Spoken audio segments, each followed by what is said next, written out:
Where did I put my safety glasses?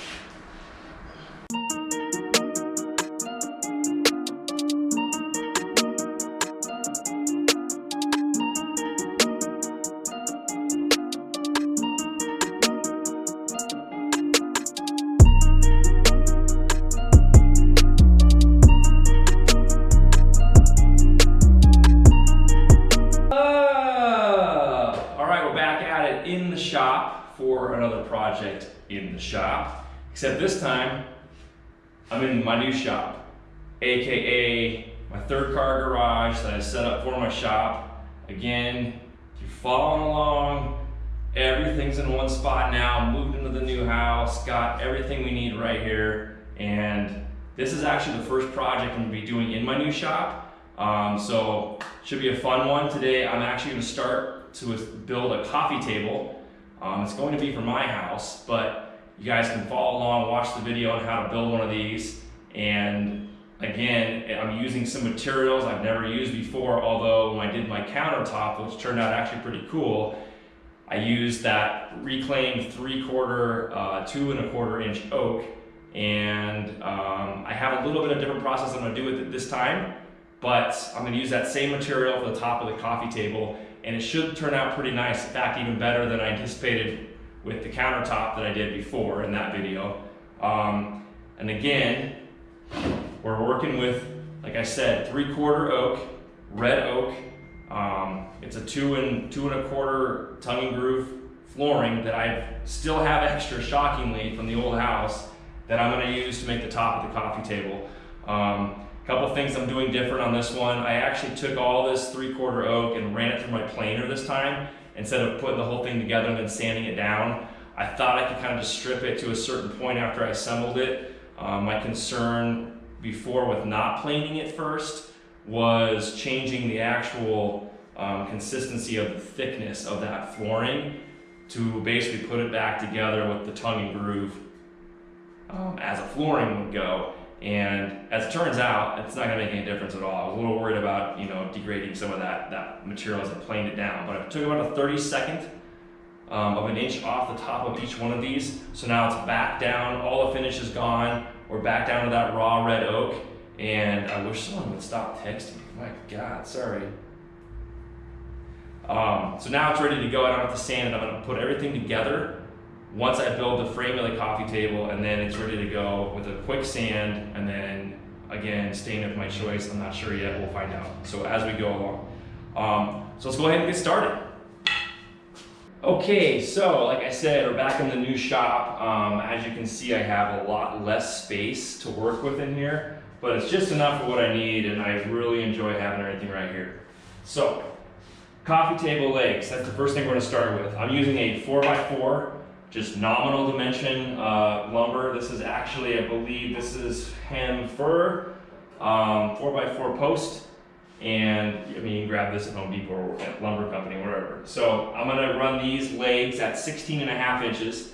So I'm gonna go ahead and cut all 4 legs at 16½. What I usually do is I'll square up both ends on the chop saw first. That way I make sure when it came out from the Lumber Company, it's not just a little bit off, either plumb or square. So I'm gonna cut both ends of this off, then I'm gonna run my tape at 16½ for each one of these legs, cut those up, and then we'll start putting the next section of that frame together. So let's get it.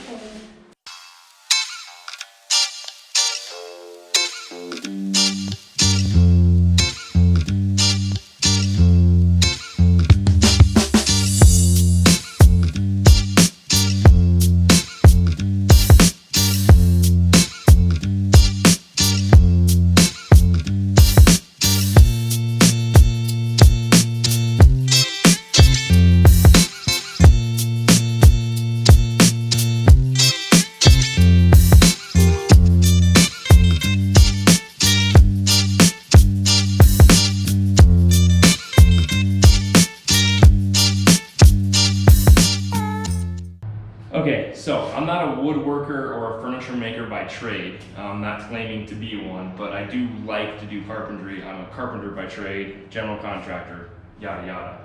This is a furniture project, therefore it's got to be extremely accurate. We're talking about fine carpentry again, so we want to make sure, because it's a table, all 4 legs have to be exactly the same height, okay? So, because I'm not a furniture maker, I don't have some of the tools required or needed to put that all together accurately in the first cut. But what I do is I'll make my cuts, and we're human beings, we all tend to be slightly off on every single thing that we do. Nothing's repetitive, right? Like a robot or a machine. I take a speed square, okay, to the end of these, and I'll square them up so they're both nice and tight in the back flange of that speed square. This is 90 degrees, so I grab it on there, and then what I'll do is I'll push them in, okay, and then I'm gonna feel, I'll flip it around so you guys can see. I'm gonna use my fingers and feel the top edge of that to make sure those are flush. If these tops are flush and they're pushed into the bottom as I put on the table and push against it, then those are accurate cuts. You can use a tape measure, but this is a way more, I think, streamlined process for me or for most of you guys out there watching. This is the best way to basically make sure that they're squared up. Now, that being said, if your cuts are a little bit off on these and you only have so much lumber to work with, you can't exactly make one longer. So if you're 16 and a half on your measurement and you end up at 16 and 7/16 on one of them or 2 of them,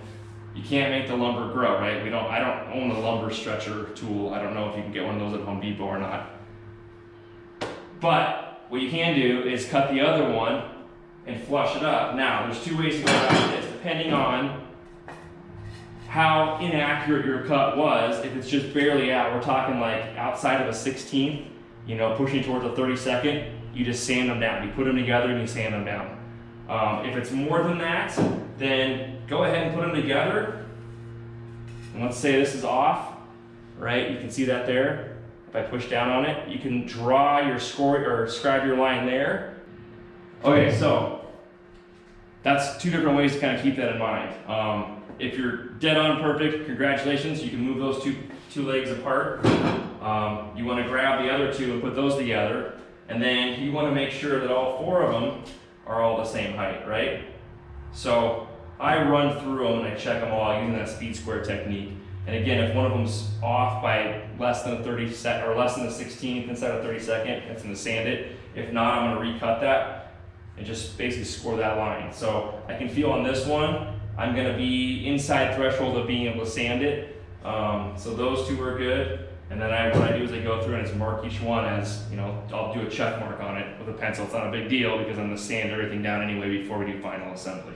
Hopefully that makes sense. That's the best way I found working in my little shop to make sure legs and furniture pieces are correct and accurate. So now we're going to assemble the frame using these legs. I'll show you how to do that.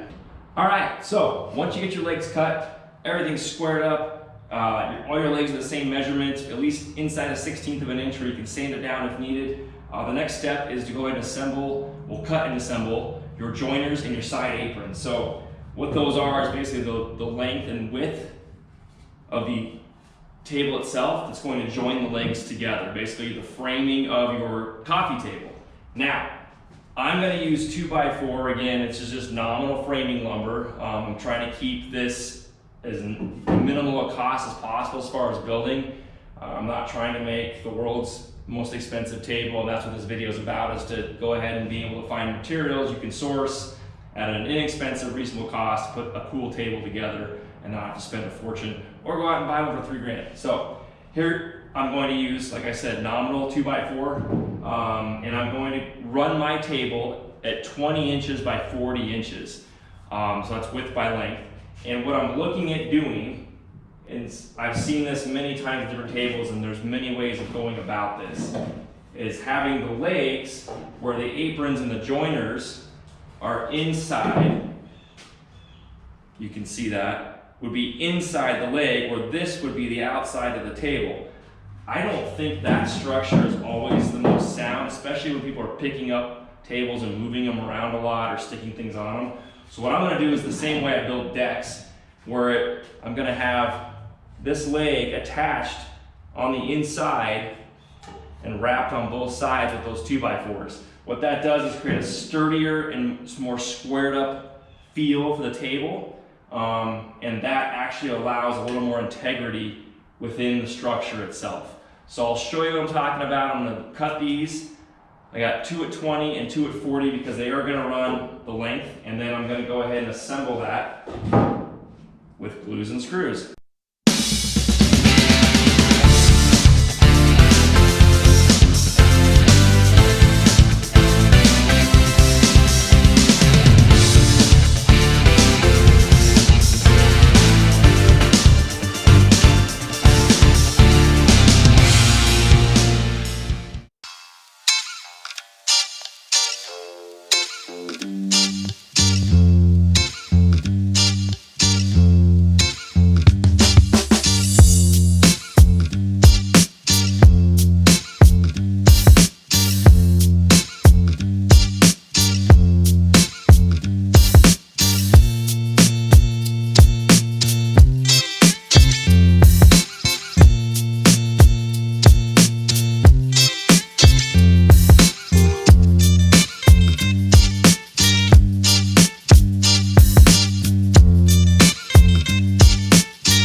so I've had a little bit of change of plans after I finished installing that plywood for the top to run my red oak, and I wrapped those edges because I didn't like the look of that older. Some of the 2x4s that I used were actually from another job, and they just been kind of, they looked ugly. So I went ahead and wrapped that with a 3/4 ply, ripped it down. It's actually a birch material, so I think it'll take a stain with the red oak in a kind of a similar fashion. So that's what I'm kind of going to go with. And I'm removing the breadboard and both ends of the table. So I'm not going to have that breadboard end, as I talked about earlier. I was going to use some pine beetle product, like I talked about before, and I'm just a little worried with pine beetle. It can be really finicky taking certain kinds of stains. And if I'm thinking about going dark, especially with the red oak, I don't think it's going to turn out, or at least in my head, the way I want it to. So I'm going to run full length pieces end to end of the red oak. I'm not going to have any breadboard at all, and we're going to go from there and just see how it runs. So I'm going to start by ripping these end pieces and start on this one end, removing that groove, and I'm going to work my way across, building the table up, and after that it's ready for sand and stain. So let's get started with that. Free my soul, just let it go. I wanna roam on my own, just let it go. Free my soul, just let it go. I cause a storm when I'm at home, just let it go. Sipping in the sea, I don't know what this means. Spilling liquor all over my jeans. Who would've known I'd be battling a fiend? Is this my fate in this hip-hop scene? High like a kite, but I'm down on my knees, battling enemies of my nightmare dreams. Open my eyes as I stare at screens. Hope in my lies, I believe by machines. Know when my crowds are playback scenes. No one feeling that pain that proceeds. Killing or murder don't make me better. Teenage mutant, I'm more like Shredder. Cheese in my pocket, I call that cheddar. 9 in my waist, I call a go-getter. I cut the strings, I pull the lever. Take my mind to another level, I'm conscious, clever. I ride forever, got glow by my side, colors Bonnie and Clyde. Homicide, when we cross paths, I'm ready to die. I'm ready to kill, I ain't got no chill. I'm heated like a fire drill. Mild thrill to war with the banks. With no bullets, I don't need no tanks. I short the shit, you would think I'm printing counterfeit. Kinda like a stock split. I flip the 1 into a 6, then flip a 1 into. Okay, so as I'm rounding down the rest of the project and finishing the last 2 courses, I had a little bit of a brain fart and realized the original layout that I had set up, everything measured out. Once I changed out the trim on the bottom of the table, I forgot to do a new layout. Long story short, I get within the last 2 courses of the table and they don't lay out right. So I've got basically one tiny little ripper with no nailing surface if I used a full piece on the second to last course, or I had to calculate how that was going to look with 2 smaller courses ripped down. And obviously I'm not using any tongue or groove at that point because one side's getting cut off, and I'm adding a second course after that. It's okay. That stuff happens. Again, you know, planning and replanning and triple planning is a really important thing. Usually I have stuff written down in the shop, and if I do make changes, I change it on the notes on the board, on the dry erase board, on the paper, whatever it is. But it's okay. I wasn't gonna tear the table apart and start over, so that wasn't gonna happen. No. But I think it's gonna give a little bit of a flair to the end of the table as far as a reclaim project goes. So you can, usually when you make mistakes, you can hide them, make them work, get creative. Sometimes you do have to start over. This is not the case here. So it'll work out when I do my round over edges on the table. It'll be fine. I'm happy with it. So next step, I'm waiting for the last couple pieces to kind of take the glue, and then I'm gonna go and I'll do a full sand of the entire table. I'm gonna go ahead and route those edges the way I want for probably a 1/4 inch round over, and then I'm gonna come back and start the sanding process. So that's the next step. I'm excited. Let's go.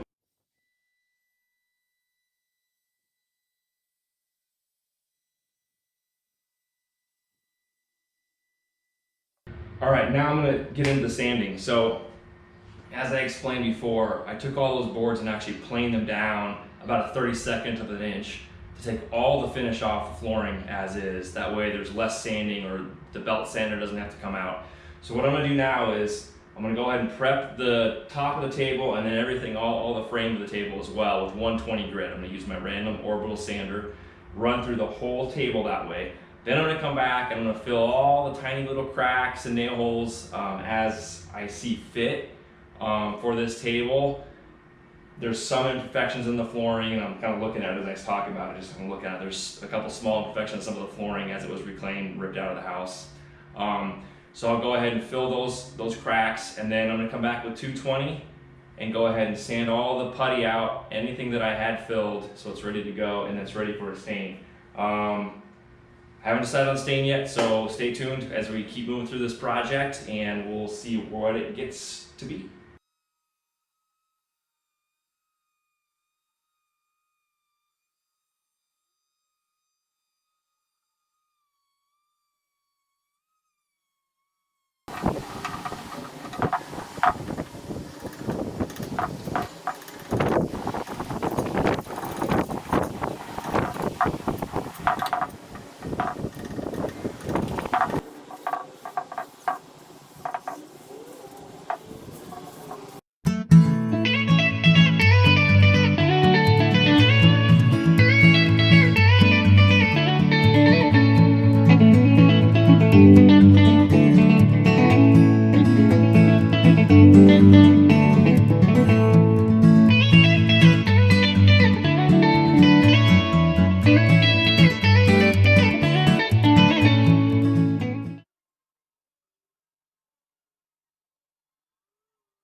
All right, guys, that's a wrap for this video on how to make a coffee table. Hopefully this gave you some good ideas and some basic steps to get started on making your own. Obviously, you can play with those designs and materials as needed. I clearly used the rest of my red oak flooring from my old house, so now it's gone out of here and it's actually been applied to something, which is great, hence the word reclaimed. It's been reclaimed now for a table that I can now put in my house.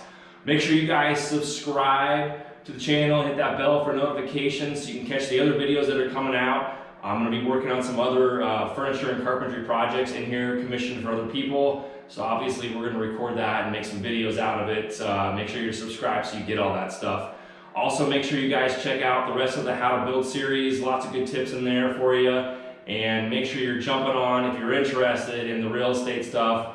I'm doing a How to Flip a House series from all my days flipping homes as well. So there's a whole lot of good content out there on that on the channel as well. I'm also starting kind of a newer project, the mountain bike series, which is kind of the outdoor building stuff. We're going to be building wood features, working more on the bike park behind our house. I've got a video coming out soon on how to build a berm. Make sure you check that out.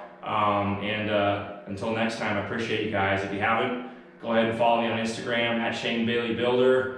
Email me with anything, any questions you guys have, anything you want to see as far as the video, Shane@BaileyCustomHome.com. I appreciate it. Make sure you get that like button on the way out, and I'm going to get back to cleaning up this thing and get it in the house. Till next time, guys, thank you.